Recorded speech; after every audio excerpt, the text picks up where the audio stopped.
All right. Good afternoon, everyone. Um, we're going to jump right into this because we have to understand in the climate in the world that we live today globally, there's a system of white supremacy, and it has dominated the very minds of our people and other people from around the world with the same sentiment, with the same psychology, and the same ideologies of how we look at race, discrimination, and also colorism. So, I have a special guest this afternoon where she's located in London. It's the evening there, but nonetheless, I have Shweta, who is the author and activist. She authored a book called The Black Rose, speaking about colorism and other things that occur in a very climatized India. But I'll let her speak to that. Here she is. Welcome, Shweta. How you doing today? I'm very well, thank you. Thank you so much for having me on your channel, Ray. I really appreciate the opportunity because Yes, ma'am. I'm so Absolutely my passionate. pleasure. Thank you. Because I'm really passionate about spreading my message and eradicating colorism. One day we shall get there. Not a problem. So, is there anything you want to start off with, or you want me to go right into asking you some questions here? Yeah, let's go for it. All right. If you could you explain current today? What is the racial climate in India? Um, Racial climate in India. Um, When it comes to the different shades of brown. Yeah. So South Asians, unfortunately, are very, very colorist. And then that extends to being racist as well. So let's break that up into two, subtopics that we just talked about, being colorist versus being racist, because they're similar, but they're also slightly different, right? So Right. colorism, as we all know, essentially is prejudice that or bias that one feels within their own community because of their darker skin tone. Unfortunately, that's really, really rife in India.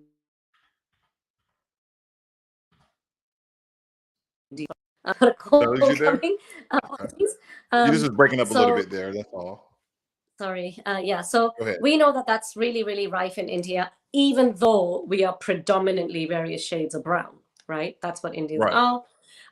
Having said that, India has been conquered millennia after millennia. From, we're talking thousands of years ago, from the Aryan race, the Persian race coming down, the Mughals conquering India, to then the British conquering India, the Portuguese, so on and so forth. So we have that kind of Caucasian mixed blood, I suppose, right, in the Indian race. Therefore, unfortunately, even though they were conquered by this, various different races of, a lighter skin tone and lighter eyes, the the narrative that light skin is seen as, seen as more beautiful, and light skin is seen as more successful, richer. These are the perceptions of colorism, right? Fair is beautiful, fair is rich, fair is intelligent, fair is supreme, essentially, in every sense. um, Absolutely. so yeah, so that people still judge other people, and create impressions about other people based on their color. And unfortunately, what extends, or what makes it worse, rather, with colorism in India is classism as well, because of the perception about fair being rich, and casteism. Now, casteism in India goes way back. We're talking that, I mean, even before the, Prior you know, to colon. any of the colonization of other people. Exactly. Yeah, Yeah. but So that did goes. classism, does classism somewhat meshed in with colorism? Because I think you have Casteism. a term called Bargna or something on Yes. those terms. So Okay. it, yeah, unfortunately, the word varna, which is basically color in Sanskrit, is what is used to describe the caste system. So it's like the varna system. So which varna do you belong to? Um, I'm not a philosopher. I'm not, any scholar. I haven't studied history to that, to that kind of depth. But I'm guessing Varna doesn't mean red, yellow, blue, and green.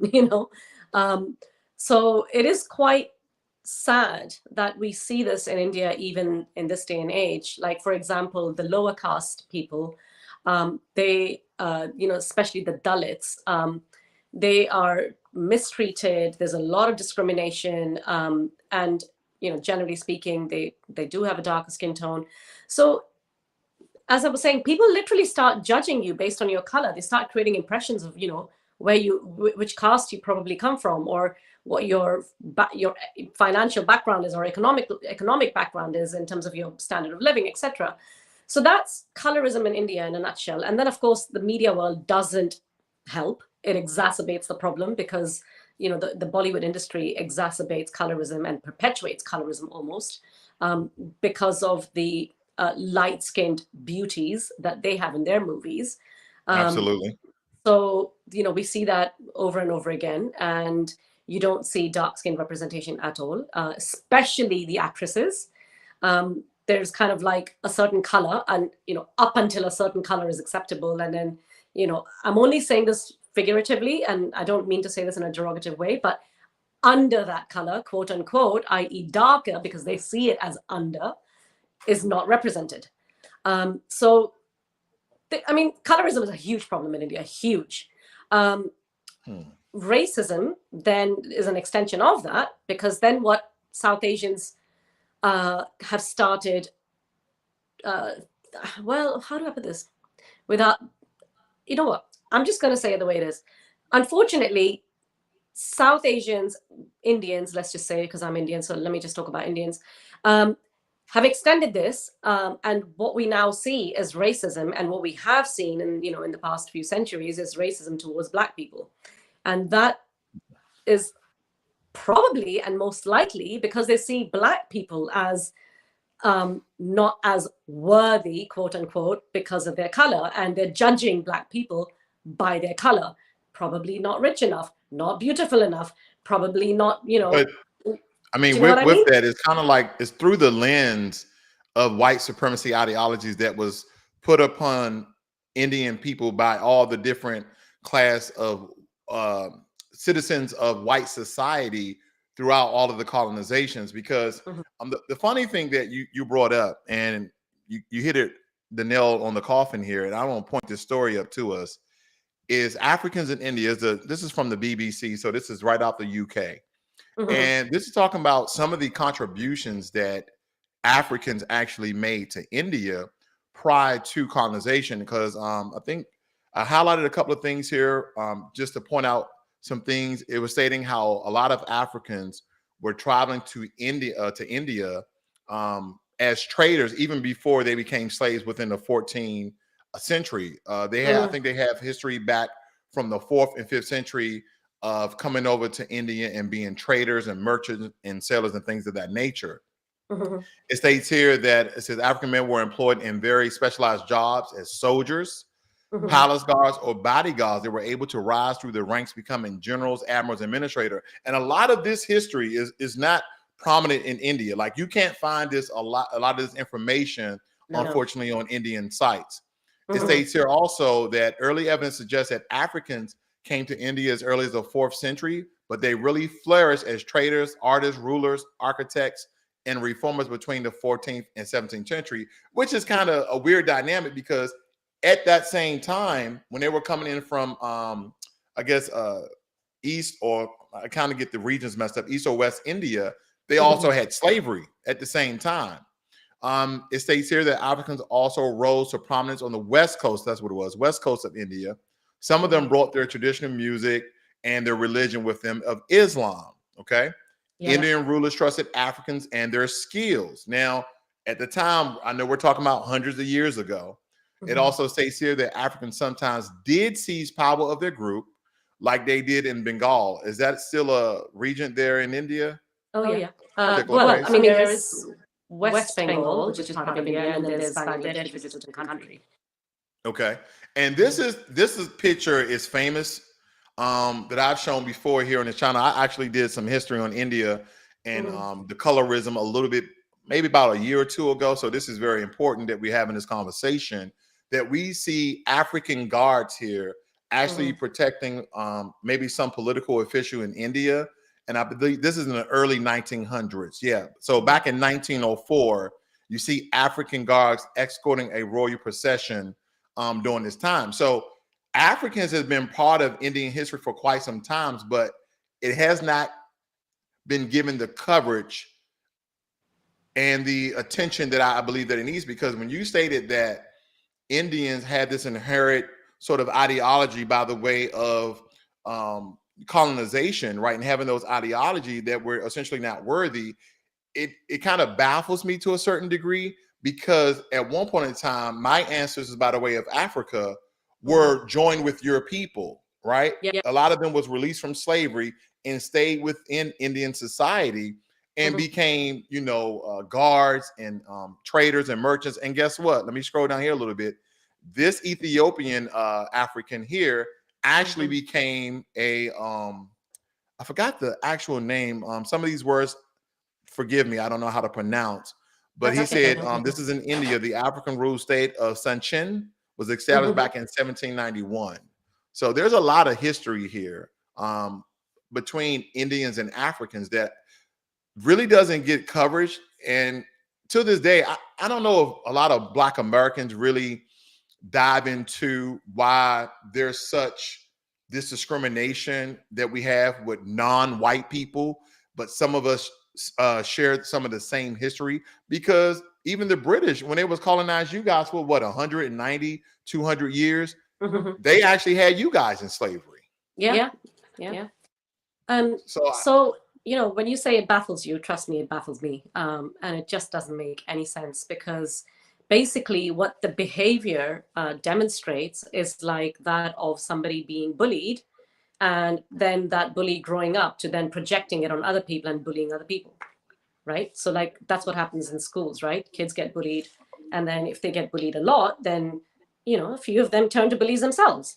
And that's the only way that I can put this. Like, it just doesn't make any sense. You're absolutely right. I mean, forget about the last few centuries. And thank you for sharing that information, by the way, because that was really insightful. And even I didn't know this part of history. And, all the more reason to kind of be baffled by this, right? But from what I understand, Indians, like, original quote unquote Indians, the Dravidian race, actually came from, if we were going back millions of years, apparently they came from, regions of Africa. And Correct.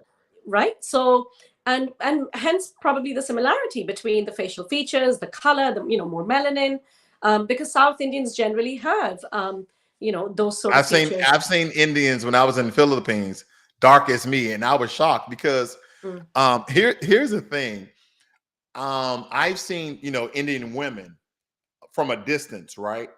And I'm looking at them, and from a distance, they look like Black women. And as you drive up on them, you're like, hold up, well, she could be mixed. You're trying to reconcile it in your mind. Is she Black or is she mixed? Wait a minute, she may be Indian. So, and if I had to compare Indian women or Indian people to a particular African race, it would be Ethiopians. You guys share a lot of similarities. And that's because some of the first Africans in India were Ethiopians back in the 4th and 5th century. Yeah. No, absolutely. And which is why it's baffling, it's infuriating. It's the most ironic thing that, that we see this sort of racism towards Black people that South Asians harbor. When I post on my Instagram page anytime about, Black and Brown solidarity, or I share things from other people, posts from Black pages or communities, I just, my heart breaks really, because I get such horrible comments. There are people that literally possess such a horrible mentality and, disgusting amount of racism, that they don't realize what they're doing is they're essentially portraying self-hate. That's right? true. Why do you believe that, I guess, the perspective of Indians have changed against African descended people? Why do you believe that at one point, as you can tell through the history, that we were traders, we were partners in business dealings.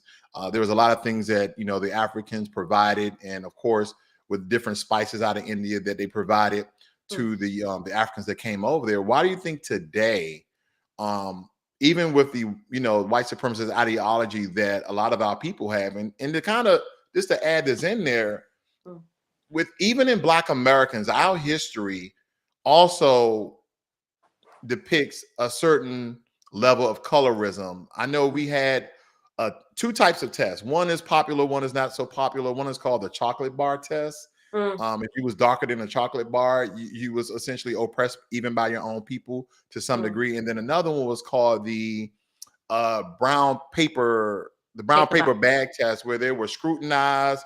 If you Mhm, were darker than a typical brown paper bag, you were scrutinized, you were doubted, you was marginalized, and then there was a fraction of the group decided to participate in their own, brand of bigotry against their mm, own people mhm. because of the ideology of the slave master. And again, we relate that today to white supremacy.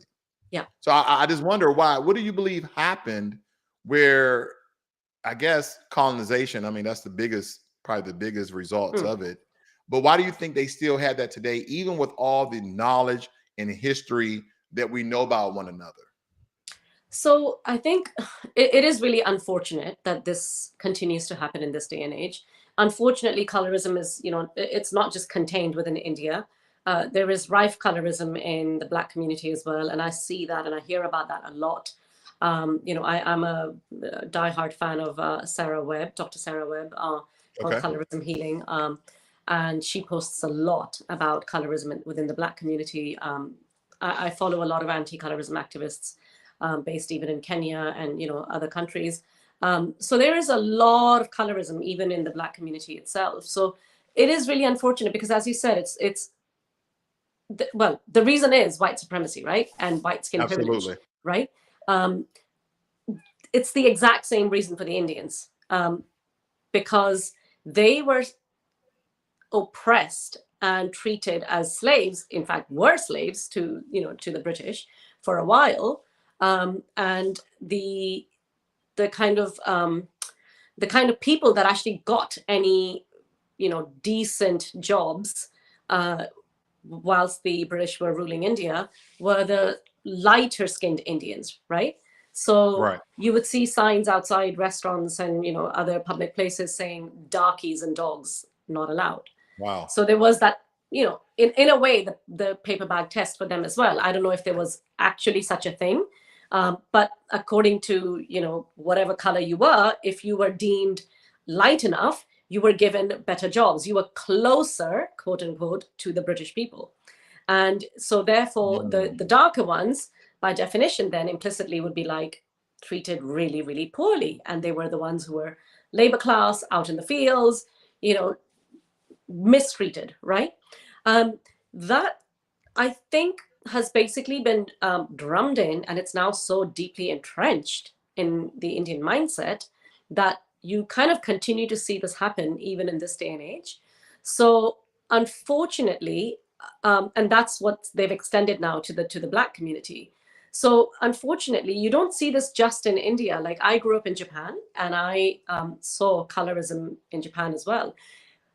Ironically, when I was younger, when I was growing up, I didn't see it. I started to see it in my 20s when I started visiting Japan from London. And then I started to actually clock these like skin whitening products, and so on and so forth. There's a saying in the East Asian part of the world that white skin covers 7 floors. So it's kind of Wow. like it's an idiomatic expression. So it doesn't actually mean 7 floors. It's just like uh, a way of saying that white skin is supreme, essentially. So it is really, really sad that Indians have now, um, you know, uh, embraced every other aspect of their culture. They are proud of their culture. They're proud of being, a free country. They're very nationalistic at the moment, and it's all about India and everything that India is doing. India is doing, touchwood really well with its GDP and GNP. It's growing at a phenomenal rate. But this can't somehow seem to shift this mentality of colorism and almost having this, like in my book, as I describe it, the ferrometer.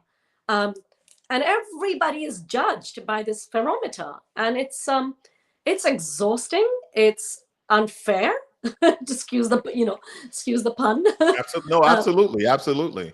It makes me think in my travels.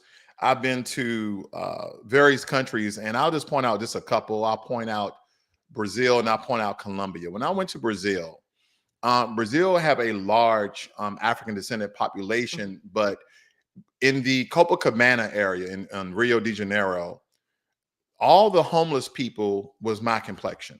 I didn't see Mm, anyone of a lighter skin tone, of a pale mm, skin tone, homeless at all. Everyone was my complexion. When I mm, went to Colombia, which there's a lot of Afro quote unquote Colombians, and if you notice, anytime you go to a particular place and someone knows that they're mixed with black, it's always Afro something. It's like they can't be the indigenous people, mm, but the people who essentially colonized them, they're just named Colombians. They're just named Brazilians. But the same sort of depiction of a people was there in Colombia, where high society showed all of white Colombians. And I will say I did see maybe one or two security officers that were of a darker skin tone, mm, but the narrative and perspective of the people and the racial climate within Colombia was the same as Brazil. And mm, I even spoke to a former NFL football player who left America, who went over to Brazil.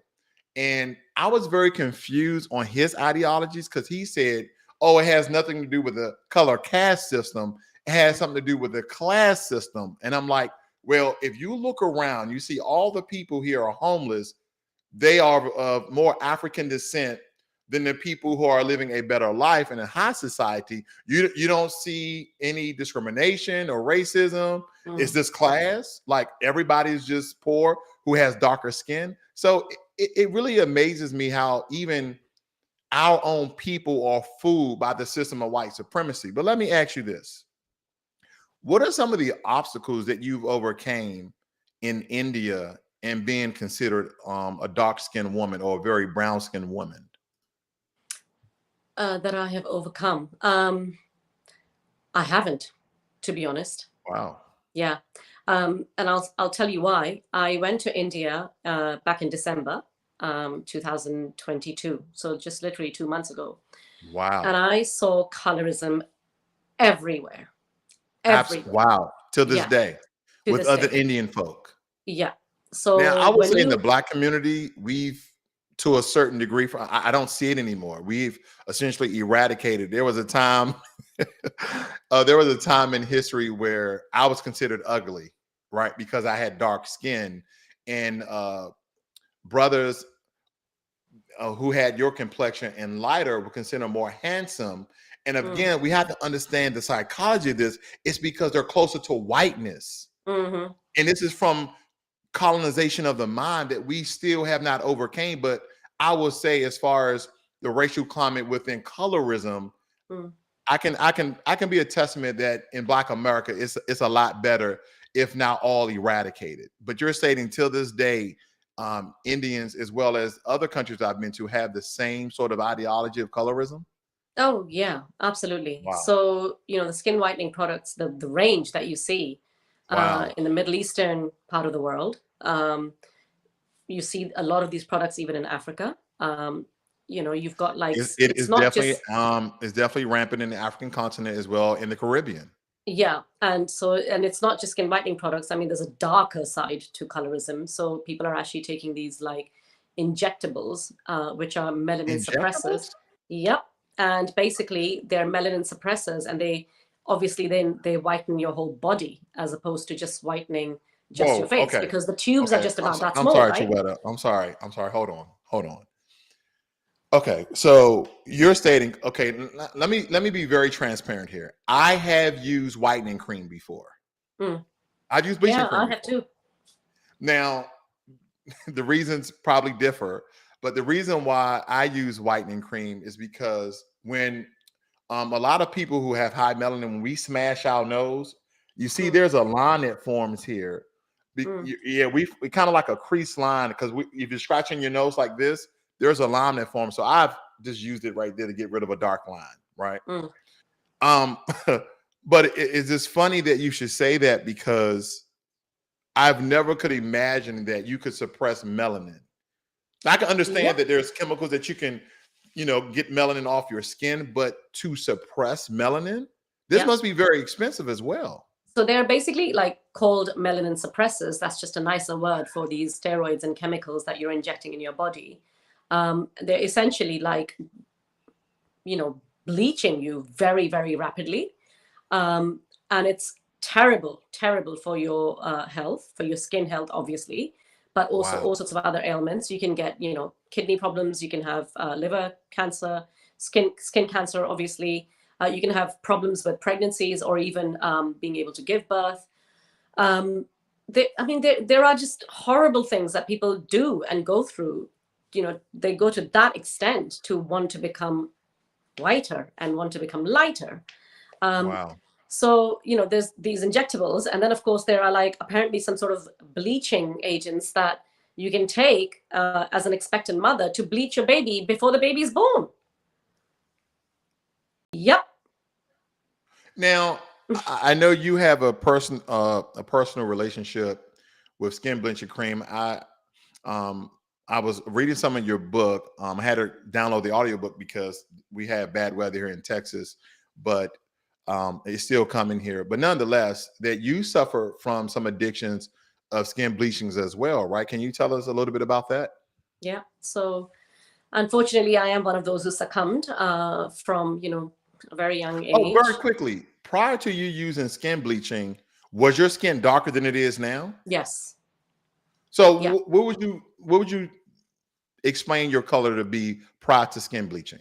So so basically I was very brown, very, very Okay. brown. And I've shared some pictures on my Instagram, like one of my Instagram reels. And somebody, actually said to me, "Oh, well, you should share more of these pictures so people know the difference." And having said that, I'm kind of tired of justifying my story, because the minute I start, appearing on public platforms like this, the first thing that I get attacked with is, "Oh, what are you talking about? You're not even that dark." So it's like, well, so are you going to decide whether whether my experiences of colorism are valid or not? Like, you just invalidated my experiences. um, Now, I'm tired of justifying it, and I'm not going to justify it anymore. So if people want to believe it, they Totally want to believe it. understandable. You won't get no slack from me. Yeah. But I was very, very brown. And I think that was probably the reason why I was bullied so much and I was taunted at from my extended family. It was never my immediate family. My mom and dad or my brother never made me feel different. But I think they didn't understand the seriousness or the depth of the impact that it had on me when I heard all sorts of comments from the extended family, my community, wherever I went. I was constantly told or questioned about my belonging to my family. And I Wow. had this awful, awful uncle when I was 6 years old. It didn't really help that I was enrolled in a boarding school at the age of 6. My parents had to move to Japan. My father moved to start a new business. Um, when he did, he didn't have a choice, and he had to leave me behind in a boarding school because he didn't want to disrupt my education. He couldn't afford my education in Japan because Japanese schools won't take anybody else apart from, you being 100% Japanese Japanese by kid. race. I've Um, actually lived in Japan before, so I know what you're referring to. oh, amazing. Well, that's a whole different conversation. Let's have that for sure. It's okay.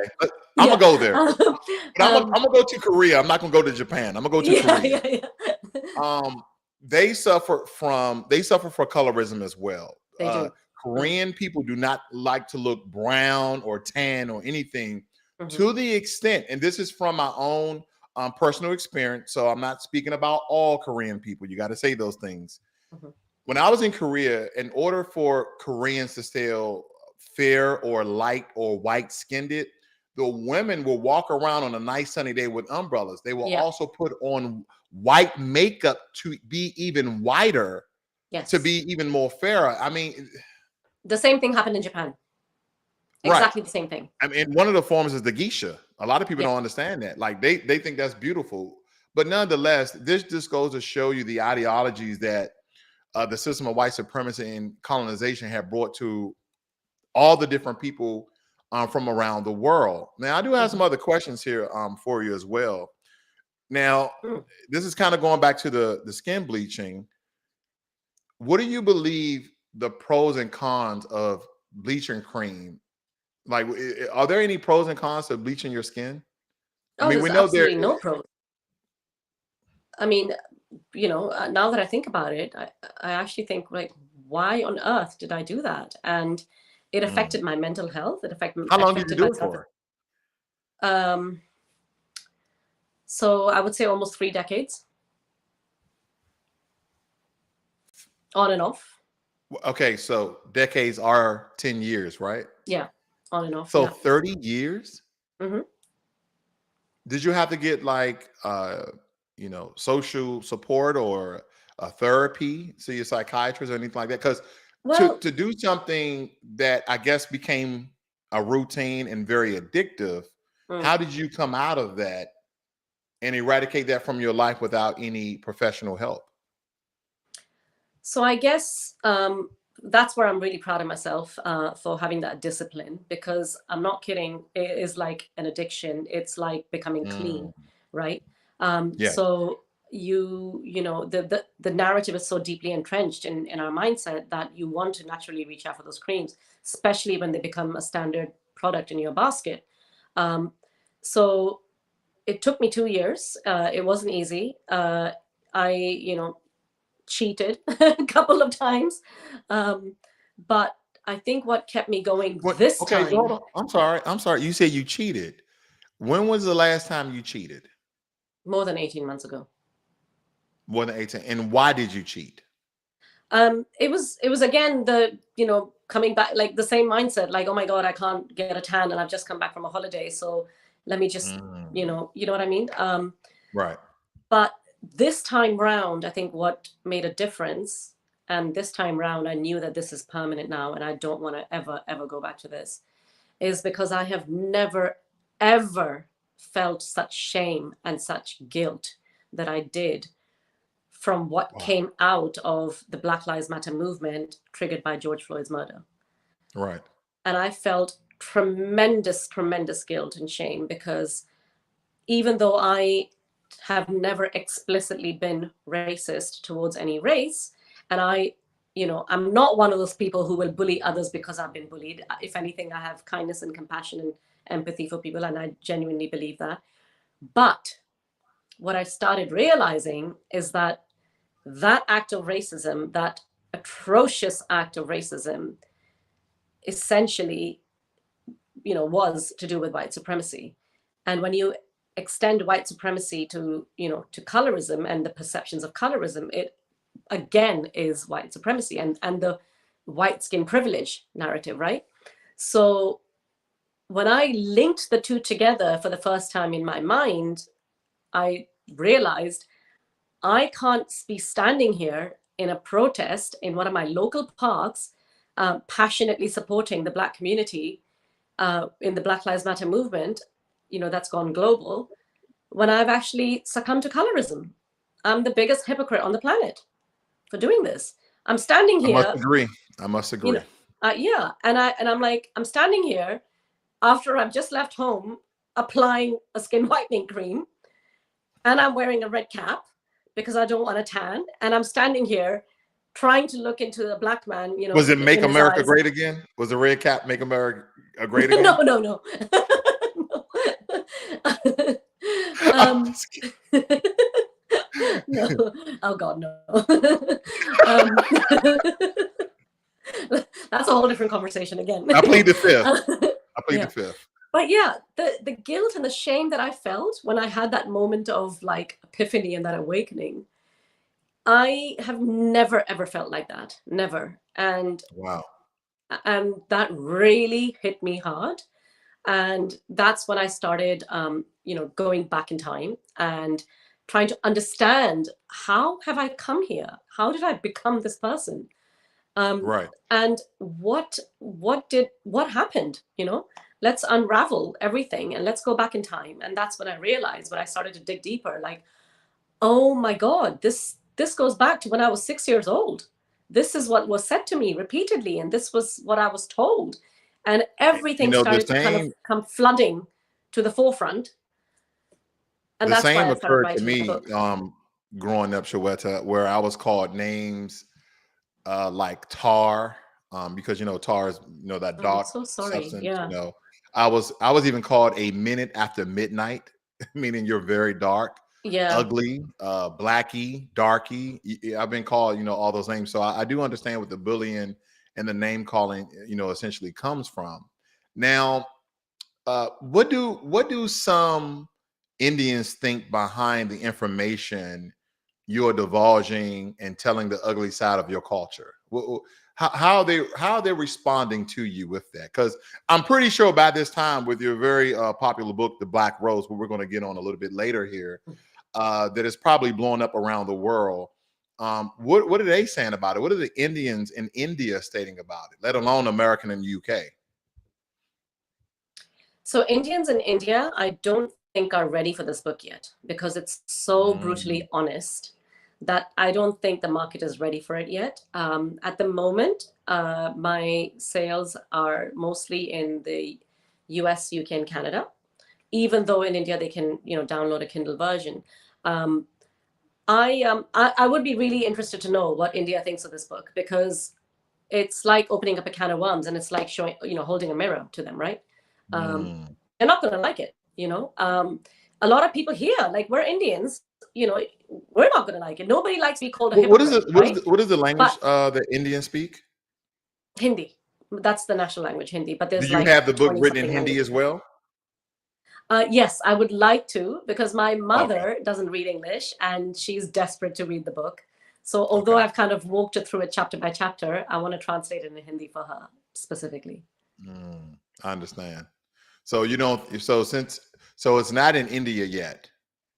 It is in India as a Kindle version, but not many Okay. people are buying it because I think Mm. they're probably afraid to kind of, face it. You know what I Absolutely. mean? Um, which is fine because if they're not ready for it, they're not ready for it. I'd rather that the book does well in India when they're ready for it. Um, Colorism is so deep, and yet there are people who are fighting it. There are like a handful of anti-colorism activists. We had like a beautiful, gorgeous, melanated woman on like the front cover of the Vogue magazine last year.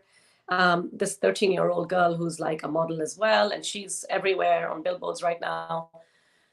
But it feels like tokenism. It doesn't feel like true representation. Do you know what I mean? Because when I went to India back in 2022, just 2 months ago, I kid you not, I saw light-skinned women everywhere advertising, and I've said this on like multiple platforms, from a pressure cooker to a car, you would see only light-skinned women as the face of these products. And I remember seeing also one day, driving around for a whole day, I saw 7 adverts of fertility clinics that advertised their fertility clinic with a white baby with blonde hair and blue eyes. No, no, no, no. I can't believe that, Shweta. In So it's India, like, like a real white person. yeah, yeah. This goes deeper than what my mind can fathom. I mean, do the men suffer from colorism as well? Are they using bleaching cream as well? So, it's one of those things where I don't know if there was a market for it or if the market was created because they wanted to sell those products, the industry. Do you know what I mean? It's like if because the social media platforms and the media world now generally is so powerful, even if you don't have any kind of complexes or any self-esteem issues, they can give you one because they want to sell their product, right? So there is a cream that came out in India a few years ago called Fair and Handsome, and it was an extension of Fair and Lovely, the Fair and Lovely cream, which is now called Glow and Lovely. And Fair and Handsome was endorsed by none other than like the king of Bollywood. Um, and I'm sure that these actors and actresses who've endorsed these creams, I'm sure there's regret somewhere. I'm sure like back then, they didn't even think that they're doing anything wrong because let's be very honest, I didn't think I was doing anything wrong. I only had my awakening about 3 years ago, right? Because it's so Mm. deeply entrenched. Everybody uses these products. Everybody doesn't even think about But I the think it's the harmful. purpose behind it, right? Like, I guess what I'm getting at, I understand because I don't see this in the Black American community, but I see this in the Caribbean and Mm, Africa, mhm. right? And the intent behind it is the ideologies of white supremacists that your dark skin is ugly, and because of your dark skin you're going to be discriminated upon, you're going to be oppressed and suppressed. So they made an industry out of this, of these whitening creams and bleaching creams, where, like you state, it gets to a point where you don't even think that you're doing something wrong. But I guess you came to a point in life where you're like, why am I doing this? Yeah. Yeah. I mean, and here's the thing, you kind of have the answer, right? You're doing it because you don't want to be discriminated upon. You don't want people to be racist towards you. You don't want to maybe not get a job, or have inequalities of the underclass just because the color of your skin, because it has nothing to do with your intellect. No. And the other problem that I think, especially in India, that is rampant, is that women they really suffer from colorism, and they are victims of colorism. Like that, in terms of their suffering, it's like tenfold compared to men. Wow. Because they are expected to be light skinned, because men want lighter skinned wives, fairer wives. So you see matrimonial ads, like one of the top 5 things that is listed in a matrimonial ad, because India is a country where they still largely go by arranged marriages, right? So the families meet, the boy girl meets, blah blah blah. And so before they meet, there's like almost kind of like a personal CV. It's called a biodata. And of course, the girl's side and the family is having to appease to the boy's side and the suitor's side. So even if he's dark. Yes, but they still demand a lighter skinned wife. Okay. Let me wrap my head around that's this, one of the top things that's listed in the top 5 things that a woman has to list in her biodata, her skin complexion. But here's the thing, I want to wrap my mind around this, right? So we have DNA and RNA, right? If I like my skin, I put on bleaching cream, I like my skin all over my body, my skin is light. My DNA RNA is like, you're still dark. So the baby is still going to come out dark. Like, the baby doesn't come out white, or does it? Like, no, exactly. I'm no scientist, but if I lighten my skin with a bleaching cream, will my baby come out lighter? Well, no, and that's what they don't understand, that they can, it's only like kind of skin deep as such, right? What the creams do to you. And but they're so desperate to get their daughters married, the families, that they basically will just ask her, like, look, you need to start applying this, you need to start looking fairer or lighter, you need to start looking more beautiful, and then more suitors are likely to want you and want to get married to you. And the pressure is unbelievable. I don't want to give it away, but I've written about this in my book, because I didn't want my parents to go through that pressure, because they are so much lighter than me. I mean, my father is like as light as Indians can get. My father looked Italian, roughly. So you can imagine, like, jet black hair and extremely light skin. And my brother and my mother were both very light as well.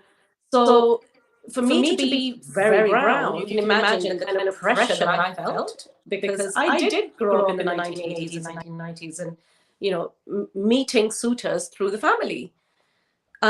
So it's just, after a while, it really just gets to you so bad that you think, I can't possibly fight this. So I'm just, and I don't feel like I'm succumbing. You can't beat them, join them. Yeah, I don't, it doesn't feel like I'm succumbing, because everybody's doing it, so it surely can't be wrong. And it's a standard product that, huge celebrities are endorsing, and they are the face of it. So you don't even bother looking at what's in the ingredients. You don't have Google back then to like Google the ingredients and see what harmful chemicals are in there and what they can do to your skin. And, in terms of your own self-esteem, you think, oh, I'm lighter now. So you suddenly think, I've got more confidence now. And, you start getting, you start like seeing that people are getting more attracted to you. And the narrative changes for you. You start thinking, oh, wow, this one cream. And I mean, I've literally written it like that in my book, saying, oh my God, well done, these cream makers, because, and I was 11, right? And that's what an 11-year-old child is going to think, right? Yay, I got something that will make me look beautiful or feel beautiful. But then when you are in your 40s, and as I realize now, like, oh my God, I know what it did to my self-esteem. Have you seen some of the videos on social media of people doing it live where they're putting whatever solution or cream and they're literally rinsing off the melanin Yeah, and yeah, they're turning white yeah. It's like instantly? it's essentially burning the very, very top layer of your skin. That's what it's doing. Now let me ask you a personal question here. You can either opt out or opt in. Mm, When it comes to your parents, I know part of your book you stated that your parents are fair skinned, hmm but you came out very dark, right? hmm Very brown. How did your parents accept you, or how did your parents react to your skin color, them being fair and you being of a darker melanin? Yeah. So my parents never ever made me feel that I was the darker one, or there was any kind of discrimination between my brother and me. Um, Right. if anything, for me, it was the boarding school experiences that made me feel like Mm, I that is still childhood trauma that I'm still dealing with. Every time I talk about it, I start welling up a little bit. Um, because it wasn't just for like a few months. I was there for 2.5 years. So, and back in those days, I could only face, well, I could only FaceTime. I could only visit my parents once a year, and there was no FaceTime. I could only speak to them once every fortnight, for a total of 3 minutes on a telephone. Phone call operated by an operator. Um, yeah, um, but it was a really, really difficult time, and I think, unfortunately, at that time, to then be told by some members of the extended family that they left you behind because they're ashamed of your color, wow. that You, stuck. you That know, stuck. And when I that look at six the year old world, me, oh sorry. yeah, that 6 year old me, if she was standing in front of me today, I wish I could just give her a hug and shake her and just say, that's not true. And you were loved by your parents. But that stuck with me. And after that, I became one of those children that just wanted to be this goody two shoes in everything else, so that they will love me, and they'll call me to Japan, ASAP. They could only do that when they could afford it, so it took 2.5 years. But um, yeah, because I heard that repeatedly, it was it broke me. It completely broke me. And then after that, when you have a few more comments, then it's like, just literally, it's like the last drop, right, in a vessel, and before you have spillage. And that was the big break. And then after that, it was just added comments were just kind of like, here's the last drop, here's another one, here's another, and poof, you have spillage. And then that's when I succumbed. When I look at this history, and not to move the conversation to slavery, but just Mm, Europe and the colonization that has come out of Europe by the way of Britain, the way of uh, Portugal, Spain, mhm, Belgium, the Netherlands, and mm, how they literally went around the world mhm, and colonized all these nations, right? They mhm, colonized even Korea, they colonized India. mhm, We had to look at the African continent. Portugal colonized Angola and Mozambique. That's why they speak Portuguese. That's mm, why Indian, a lot of you guys naturally speak English because of mm, colonization.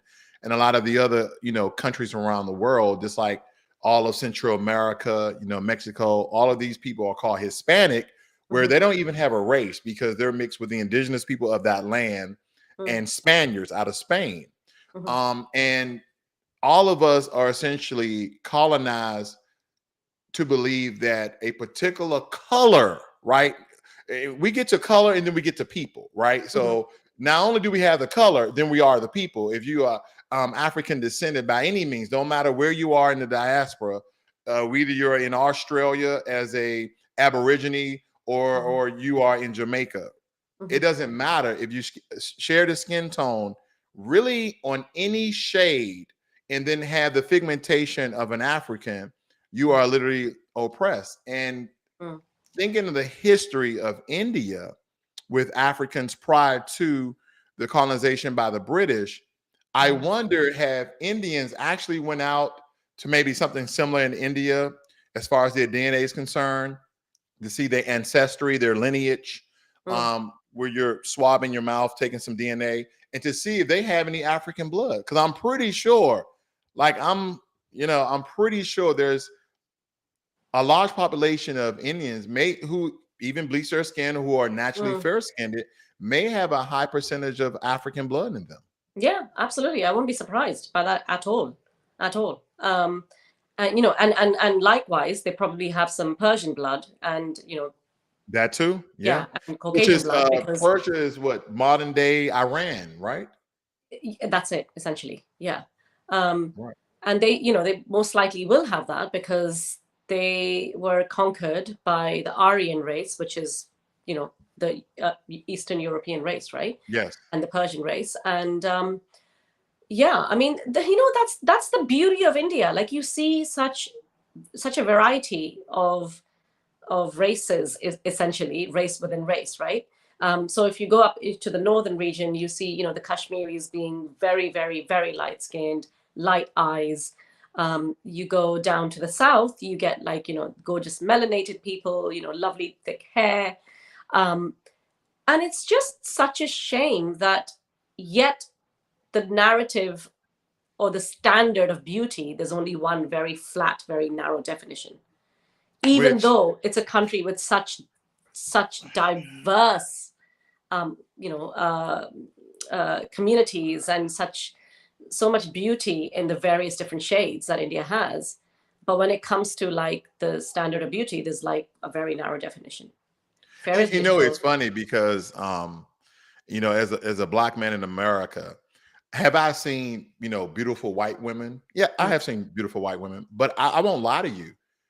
Women who have, melanin in their skin just look naturally better to me. And I mean, Indian women, Ethiopian women, Black American women, people who have a high, anywhere, I don't want to go here, but brown paper bag test and lower looks gorgeous to me. So I don't know who they're fooling, but they're not fooling Black American men. Okay, they're not fooling. I think it's one of those. Yeah, it is. It is quite sad, and that's why I'm fighting it, right? Because that mindset is still there. It's still so rife. That's literally like one of the first things that's asked when a baby is born is literally, "Oh, what's her color or what's his color?" Really? Yeah. Oh yeah, one of the first things. Yeah.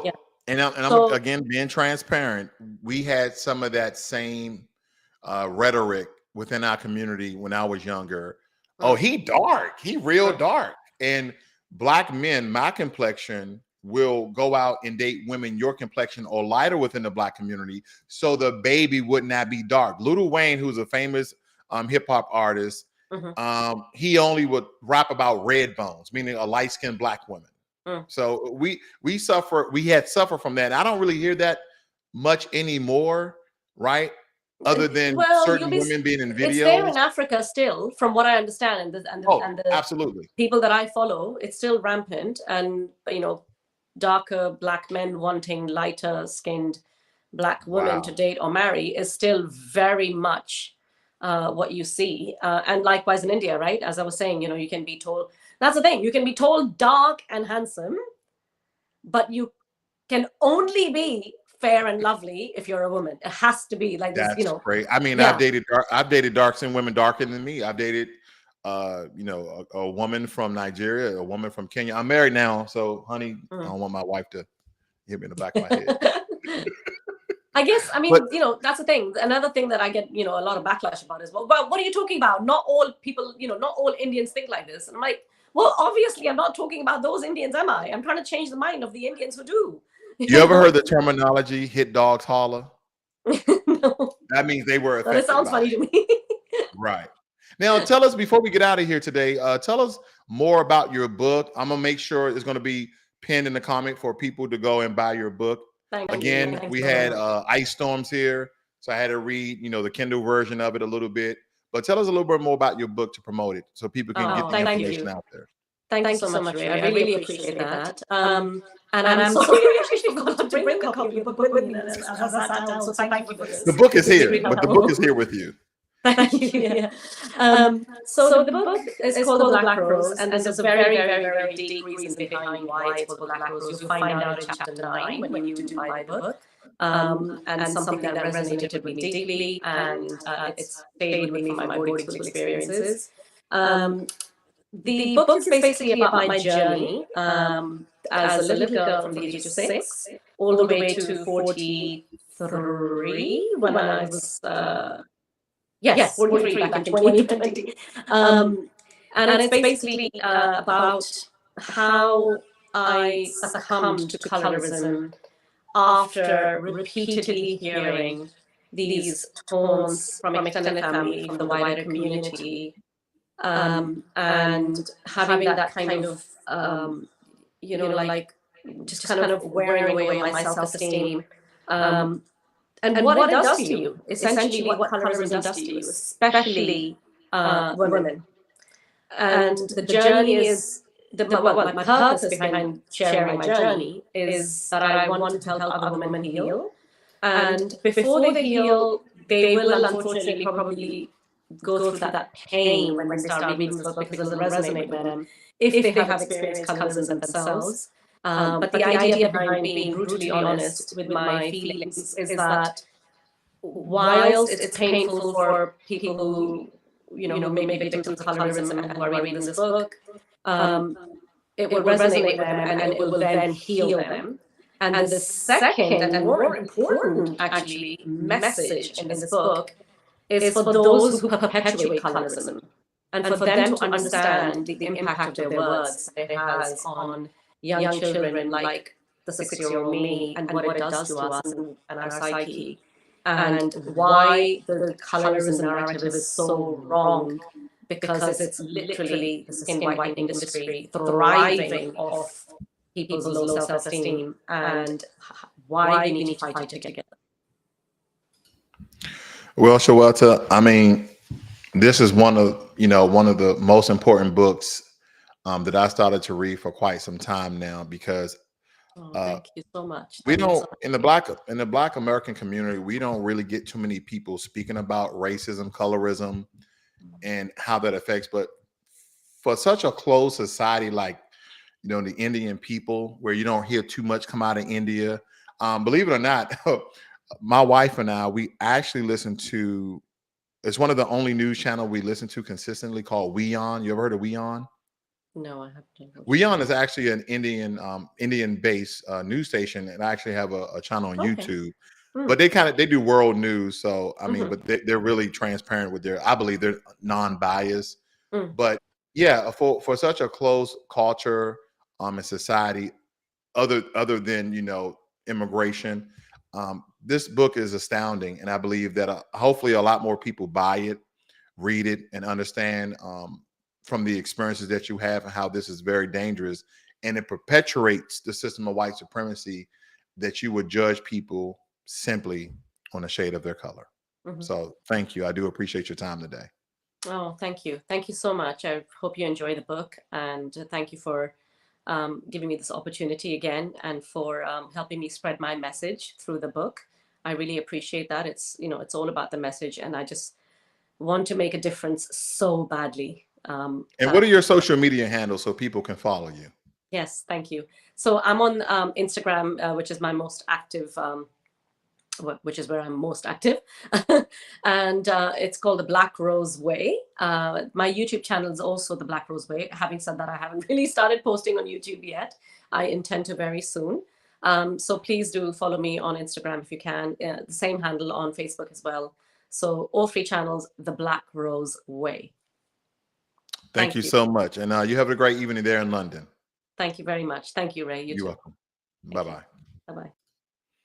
All right, family, that was Shweta. Please go out and patronize The Black Rose. As I was stating, I was reading some of it, and it's very, very astounding. I think that the book is very insightful. And again, her inspiration came during the Black Lives Matter movement, not the group, not the organization, but the movement behind the brutal beating of George Floyd. So again, that was Shweta with The Black Rose. She's an author and an activist, and she's given her own attestment and story of colorism, racism, and her addiction to skin bleaching cream.